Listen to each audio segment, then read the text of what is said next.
think, for me, the 5% Club, obviously, there was an emotional connection. And I think, it is, the badge of honor, it's like the blue check on Twitter. It's something that only those of us who have done it, who've survived it, regardless of the level, regardless of the sport, we've got that, deep down inside that, you know what, I did it. I beat the odds. I was literally, set within the 5% of the population that was able to do something pretty remarkable.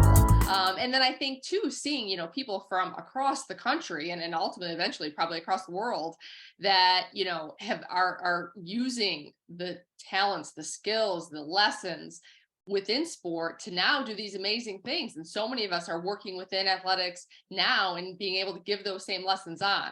So for me, it was a home run. Awesome. Awesome. Glad to be a part of it. Everybody has a little bit of connectivity because of it. It's Absolutely. Oh, like, absolutely. Yeah. And, and the differences is the experiences are obviously very different. And it's yeah, not a bad thing. I just think, for me personally, that's where I think where I've really kind of honed that blue collar work ethic, because you had to work for it. And also, as a female student athlete, you know, knowing that the odds of going beyond this experience are extremely limited. Most female student athletes do not have very many opportunities to go professional. So, your college eligibility is really, for the most part, like the expiration date on your athletic experience. Now, you can see the medals behind me, and some of us, still stay active and do things like that to keep the juices flowing. But in terms of, being a student athlete and those experiences, for the most part, those days are over, 22, 23 years old. So I think you kind of get that blue collar and you want to make the most of the experience while you're in it. talk about your high school experience. Yeah, Right. it was interesting. I was kind of one of those kids where never really kind of found my niche. My parents had kind of, oh, let's try gymnastics, let's try dance, let's try this, and everything was like, it's all right. And my freshman and sophomore years in high school, I played field hockey and lacrosse, and I mean, it was enjoyable. Don't get me wrong. And then my junior year, I was playing a powder puff football game and running back and was blown by the track girls. So at the end of the game, I got one of these, and the athletic director and the track coach said, "You're going to run indoor track." And I said, "Okay." And went to states, my first year running. So really didn't even start running track until my junior year in high school, and then was obviously fortunate enough to get, go to St. John's on a full scholarship. I was half academic and half athletic. But, to be able to get that done was a pretty big deal for such a, kind of out of the blue experience. What was that transition like then once you got to college? Like, Well, I think, for me, it was just everything was still so new, and I think what was good about my experience, because I didn't have, preconceived expectations. I wasn't a kid that was running, AAU from, when I was yay high. So for me, it was all just new and trying to take advantage of every opportunity and every experience wide-eyed. I was still learning, when I was in it and when I was in college. So it was, like I said, just kind of trying to figure out and take advantage of the opportunities and understanding that, for me, I'm a middle class, kid raised, both my parents worked, but they were in an era where, my dad didn't go to college. My mom had an AA degree. So for me, my education and my athletic ability, that was my ticket. My future was on me. So I think I was really, focused on using the opportunity at St. John's and then ultimately then Florida State for my master's degree to get my education and use my athletic abilities and talents and connections to, define my career. what challenges did you have in college, and what are the things what you have to overcome? I think, it's everything and anything. I think, I tell, student athletes that I work with, number one, freshman year, especially as a student athlete, is just about survival. Don't worry about your times. Don't worry about your stats. Don't worry about any of that. Worry about surviving. You got to figure it out, really become an adult very, very quickly. And then of course, my freshman year, I had injuries, stress fractures, homesick, didn't do well. I changed my major 3 times in the course of a month and just really didn't know, what I was going to do, what I was going to do. And then, like I said, I kind of had to reevaluate and say, okay, we're going to put, put the blinders on, take advantage of this opportunity and figure out kind of what comes next. And then for me, I figured out, you know what, track is a means to an end. So I didn't even use my final year of eligibility. You know, I had a boyfriend who was not my husband at the time. And, you know, the perspective just kind of changed. And I thought, you know what, I'm good. I'm satisfied with my athletic career. I'm graduating early. And then I went to Florida State for my master's degree and was fortunate enough to get a graduate assistantship there, working within athletics, working with, you know, student athletes and academic support, and was kind of just ready to move on. So it was a short, you know, athletic career, but I felt like I had accomplished everything that I had set out to. So what was your career discovery process like once, you know, you graduated from Florida State and then you're like, now what do I do? Yeah, I mean, for me, it was kind of just that natural, you know, step up. I really didn't have much time because, like I said, I had gone immediately from being a high school athlete to a college athlete to working in athletics. And then as soon as I got my master's, I was fortunate enough to, you know, to start working at University of Central Florida in academic advising, where I worked with, you know, football, men's and women's golf, and some of our other Olympic teams. And then I worked in college athletics for, you know, 15 years, ultimately as, you know, director of player development for the football program. Was one of the only at the time, one of few females, you know, working in the coach's hallway and on the sideline, in, you know, a coaching type role. So for me, it was literally just kind of just the next step in progression. And okay, now we're going to do this. Now we're going to, you know, take on the next challenge and the next, you know, the next whatever comes next. And then, you know, obviously when, you know, in my days in college where I was kind of like, all right, I'm good. You kind of just know that it's time to move on, and, you know, you're not bitter, you're not, you know, upset. You just know that, you know what, that journey is done. We're good here. And then obviously transitioned to, you know, working at a private school, in a little bit of a different role. I initially started out not even working with athletics at all, but, you know, that itch kind of, you know, you can't really stay away for too long. And then was obviously fortunate enough, where I'm working as, you know, associate AD, but working with our student athletes and preparing them for college, you know, the kids that want to play in college, making sure that they are understanding the realities of what college athletics actually looks like. So really kind of just, you know, trying to give valuable information from having been there, done that, worked in it, and giving them kind of the sneak peek behind the scenes. I think the hardest part of the transition process is number one, figuring out what you don't want to do, right? And then it seems like you landed on something rather quickly of serving others and helping others. And that probably brings you massive amount of satisfaction in your life and probably gets that presses that passion project button. It's a lot. So talk about that a little. You know, my passion project is, you know, True Expectations, advising and mentoring, which also known as team, which basically, you know, I try to help, you know, prospective student athletes and their parents understand the realities of college athletics. You know, as we know, you know, college athletics, especially in the past, probably 5 to 7 years, has just changed exponentially, and it's going to continue to evolve. When you talk about the COVID years, the NIL, we look at the transfer portal. There's so many different things that are impacting the college athletic experience, you know, super conferences, you know, things along those lines, that it's very, very different than when we were in it. So, you know, from my perspective, and still being, you know, very well connected, is trying to make sure that these young people understand that college athletics is a business. It is a business that they can and should be successful in, but they need to understand the realities of it. And they need to understand, you know, what it is, how they can go in and be successful. And it's, for me, it's more about helping them find the right fit. You know, you wouldn't buy a house, you know, sight unseen. You wouldn't buy a car without test driving a few different models, you know, going to a few different dealerships. So, you know, college recruiting is the same thing. You've got to be able to differentiate, you know, the ugly side of it, you know, to what your wants are, what your needs are, and finding the right fit where you can and, you know, should be successful academically, athletically, socially, and then it's a good fit for their families. What's changed for you since you changed the kids, changed in the process for the good, for the bad? So, you know, talk about that. Yeah, I mean, I think, you know, as a student athlete, you know, your identity just changes and evolves. You know, now I'm a mom, and I've got a 13-year-old who is also a budding student athlete. She's a swimmer and she runs track. My husband was a swimmer and I ran track, so funny how those are the two sports that she's also landed on.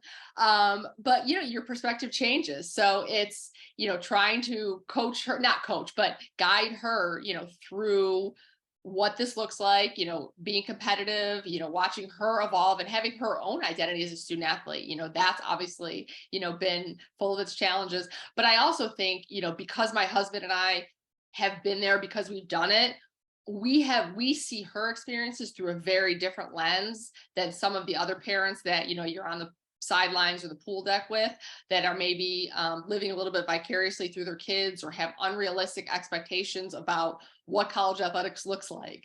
I heard one father talking about his 6-year-old. Oh, if she gets the chance to swim in college, and I'm thinking, she's 6. Like, give me a break, So, for me, it's all about, having honest, realistic conversations, and talking to, the student athletes that I work with. To me, I firmly believe there's a place for everyone. So, not everyone is going to be, D1 SEC. Some people are going to be D2, D3, NAIA, and there's nothing wrong with that. And that's why I think it's more important about finding the right fit, and stop people get too caught up in, the colors.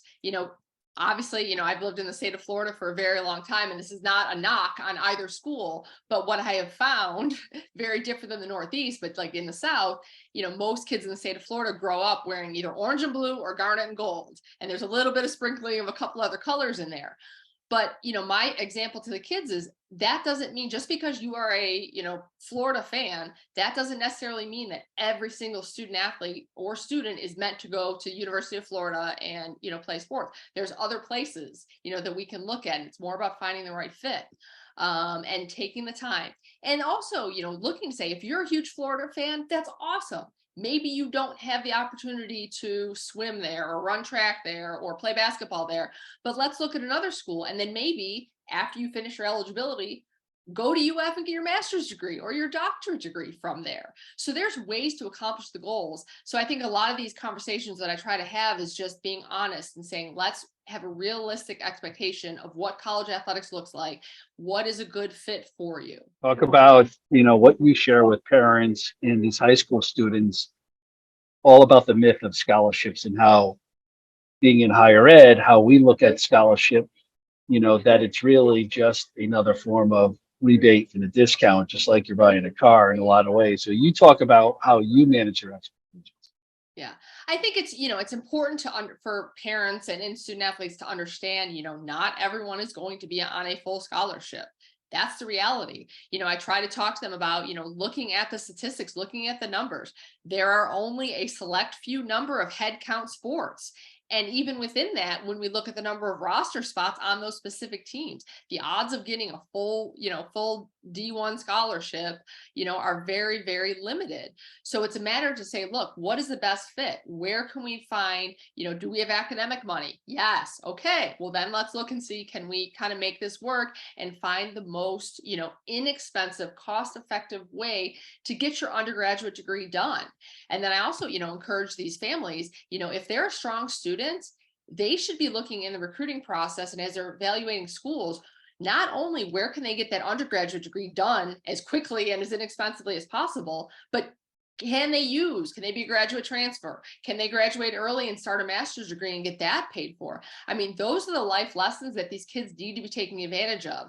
The days of, spreading out an undergraduate degree for 5 years because you redshirted, those days are over. And if student athletes are doing that, they're doing themselves a disservice and they're leaving money on the table. They need to be taking advantage of all the opportunities that they can, and even now, with the NCAA waiving, the test scores, I still encourage student athletes, take the test. It cannot hurt you. Take the test. So why would you potentially leave money on the table? If you could potentially qualify for academic money or other scholarships or things like that because you have a strong test score, why would you not? If there was $100 bill lying on the floor, would you leave it there or would you pick it up? So it's a lot of just having, not being afraid to have honest, conversations and making them think a little bit like, oh, that is a good idea, or that is a good point. And comparing it, to what they're looking for athletically and academically. And I asked kids point blank, when they're looking at offers and things like that, I said, take your sport completely out of the equation. Would you choose that school? And they're like, no. I'm like, okay, then take it off your list. I'm like, what are we doing? Like, why would you want to go to school 4,000 miles away where mom and dad are never, ever, ever going to see you compete? You're going to be homesick. you're going to come out of school 100,000 in debt just so that way you can potentially play XYZ sport. No, let's find a better fit. Unfortunately, the current state of youth and college athletics right now, people have lost sight of that. They're too fixated on my kid's going to get a scholarship and the bit and this that they've lost sight of. No, like, this is supposed to be fun. And if it's not Yeah. fun, then why are we doing this? This is about the life lessons. These are about the friendships, the relationships, the networking, the everything that, and these kids don't necessarily understand that being a college athlete, regardless of the level, is the hardest thing they will ever do in their lives. But if, like you said, if they can beat the odds, if they can survive that, I fully believe you can do anything they put their mind to. If you can do that, you can do anything, because it is the toughest experience that you will ever have for so many reasons. But you got to be able to embrace it. You got to be able to tough it out, which I think, like I said, so I think the 5%ers, we know that, like, we have that connection. We're like, oh, I know what you did. I know what you were doing at 6 a.m. or I know what, because we've all been there. We've all done it. We've all, seen our teammates at our best, and we've all seen our teammates at their worst. Yeah, that, I mean, you think about your teammates, you spend more time with them than anybody you ever took a class with, anybody that in family that saw. These are the people that you were with. Like I said, they saw you at your best, they saw you at your worst, they saw you sweaty, gross, no makeup, Right. going to class immediately after, and Yep. getting it done. And you just have that mutual respect. Like I said, regardless of sport, it's that, just that level of respect that, okay, they can hang, they're okay, they've got the check, we're good. When you get older, you start realizing, I mean, there's fun rivalries and you like to poke fun and all that. And Right. but I think as you get older, you realize that there's nothing that you like better in business than people that you have a mutual respect and understanding and like-minded around. Right. You almost Absolutely. like you crave those types of people that you run into, Yes. and and a lot of times they're not your neighbors. And if you do have neighbors or kids, friends that are like that, you're like, they're your best friends automatically. Right. Oh, absolutely. So Absolutely. talk about, And then you also, like I said, and then you also see, ones when, they are maybe living a little bit vicariously or kind of have a little bit misguided notion just because they haven't done it. You can kind of see, so, I find myself kind of treading lightly and I'm, backing away a little bit or saying a little bit less, because you just don't know the level of understanding or what you can say, so I, kind of I tread how about lightly. those medals over your shoulder? Oh, yeah, that's that's kind of just, running is always kind of, not always. Since I, that quote, once she figured out she could run, it changed her life. That's me. So yeah, running is my release. It is my, my stress relief.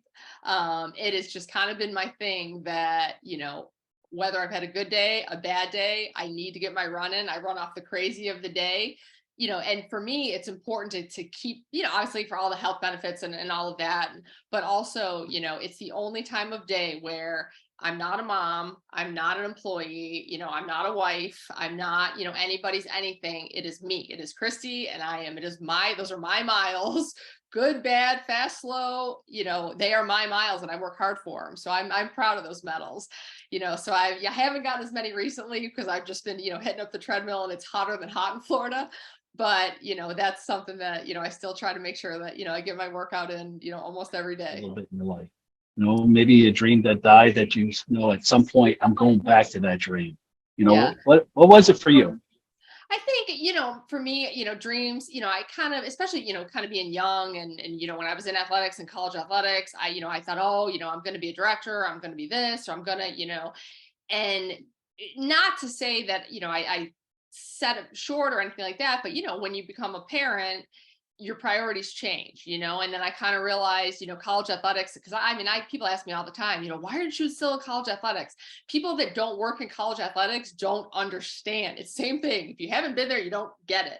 Everybody wants to be in it until you're there. And then you're like, ooh, gotcha. This is not what I thought it was. And it's the same thing for student athletes as it is for those of us that worked in it. And it was great. Don't get me wrong. I've got amazing experiences. Some of my best friends, are still in it.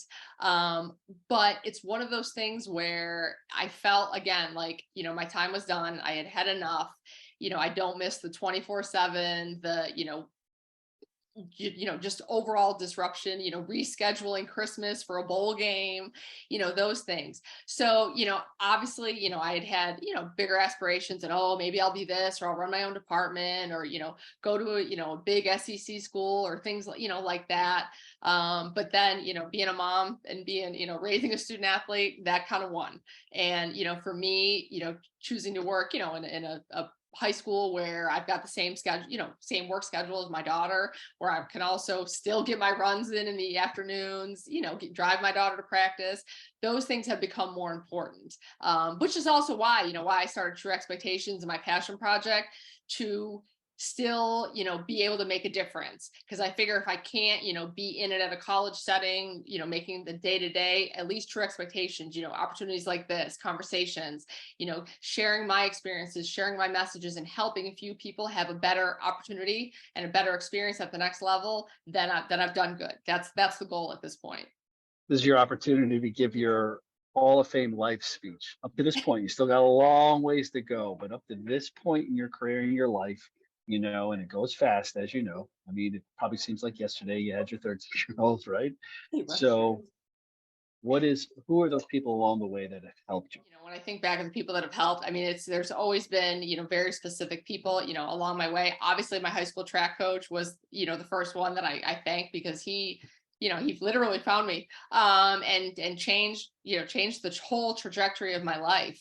Working in college athletics, Coach O'Leary, he is, a tough, old school, blue collar, that's who he is. And, being able to work in that program and really, help these young men, thousands of young men literally grow into men, and see the trajectory of their lives change. Obviously, like I said, my husband, the fact that we were both student athletes, we've got that mutual connection. And then my parents, supporting along the way.